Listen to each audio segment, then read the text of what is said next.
Oh, bes, sure ko lang. So, heto na naman tayo mga bes. Heto na naman si Ate Bes na walang sawa sa kakashare. Puro ka na lang share, Ate Bes. So, heto bes, nanggigisa tayo ng bawang sibuyas at ano pa ang iluluto ko dito pala, bes? Siyempre, chapsoy, nakikita nyo naman, nagisa ako ng bawang sibuyas. Tapos yung laman ng manok. And then yung carrots, sayote, at pag halu-haluin mo, maglalagay ka ng Baguio beans. Oo, bes. Puro fresh yan, bes. Fresh na nabili ko sa palengke. Ano ba? Huwag kayong maingay. Ako. Nagbo-voice over ako. Tapos naglagay ako ng cauliflower, bes. Alam nyo ba, bibigyan ko pa sana ito ng yung broccoli. Kaso wala akong nabili dito sa amin sa bayan ng San Fabian, sa palengke.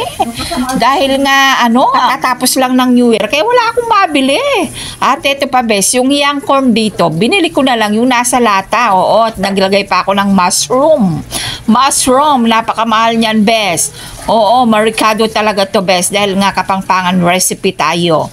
At tapos yan, maglalagay pa tayo ng bell pepper, mga konting repolyo. Tapos, hahalu-haluin mong ganyan, maglalagay ka ng quail egg or yung itlog ng pugo. At make sure, bes, na igigisa mo siya sa may butter. Oo, bes, butter. Magigisa ka sa may butter para malinamnam at maglagay ka ng kaunting oyster sauce.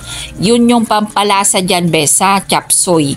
Chapsoy ni Ate Bes. Masarap ito, bes. Pag natikman mo to, ay makakalimutan mo yung pangalan mo, bes. At syempre, lalagyan na natin to sa may tray dahil nga syempre, nag-aantay na ating kliyente dahil order niya to, bes.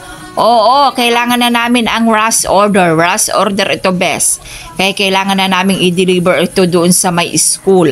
Ayan na ang ating chapsoy ni Ate Bes. So, share ko lang, ingat. God bless. Bye!